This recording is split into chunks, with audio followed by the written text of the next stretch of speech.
Display అనే ఒక function తీసుకున్నాను. ఫంక్షన్ నేమ్ ఇచ్చాను కానీ పారాంథసిస్ ఇవ్వలేదు. అండ్ ఒక టెంప్లేట్ లిటరల్ ఇచ్చాను. ఈ విధంగా రాసినా కూడా మనకి ఒక ఫంక్షన్ కాల్ అవుతూ దానిలోకి ఇన్‌పుట్స్ అనేది ఒక వేలో ఎళ్తాయి. డిస్‌ప్లే అనే ఫంక్షన్ కాల్ చేస్తూ దానికి ఇన్‌పుట్‌ని యారే పాస్ చేస్తుంది. మనకి ఈ టెంప్లేట్ లిటరల్‌లో వేరియబుల్స్ ఏమీ లేకపోతే ఒక యారేలో ఈ స్ట్రింగ్ మొత్తాన్ని ఒక ఎలిమెంట్ కింద పెట్టి కాల్ చేస్తుంది. సో, అప్పుడు మనకి అవుట్‌పుట్ అనేది ఏమొస్తుంది?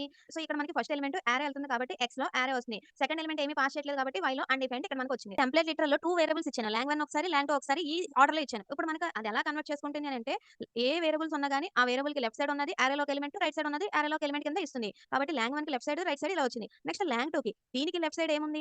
లాంగ్వేజ్ ఉంది. కానీ ఇది ఆల్రెడీ ఈ వేరియబుల్ కవర్ చేసింది. కాబట్టి దాన్ని ఇగ్నోర్ చేస్తుంది. కానీ దీనికి రైట్ సైడ్ ఏముంది? ఏమి లేదు. కాబట్టి ఎంప్టీ స్ట్రింగ్ వచ్చింది. తర్వాత ఏం చేసింది? ఒక్కొక్క వేరియబుల్‌ని ఒక్కొక్క ఇన్‌పుట్. కాబట్టి జావాస్క్రిప్ట్ అనేది ఒక ఇన్‌పుట్ కింద వెళ్తుంది. తర్వాత లాంగ్2లో ఏముంది? పైథాన్. పైథాన్ అనేది ఇంకొక ఇన్‌పుట్ కింద వెళ్తుందన్నమాట. సో, ఇక్కడ జావాస్క్రిప్ట్ తర్వాత పైథాన్ ఇలా ఎన్ని అయితే వేరియబుల్స్ ఉంటాయో ఆ వేరియబుల్స్ మటికి ఒక్కొక్కటి ఒక ఇన్‌పుట్ కింద వెళ్తాయి. మనకి అవుట్‌పుట్ అనేది ఏమొస్తుంది అనంటే ఆ సింటాక్స్‌ని ఏమంటామంటే ట్యాగ్డ్ టెంప్లేట్ లిటరల్ అని అంటాం.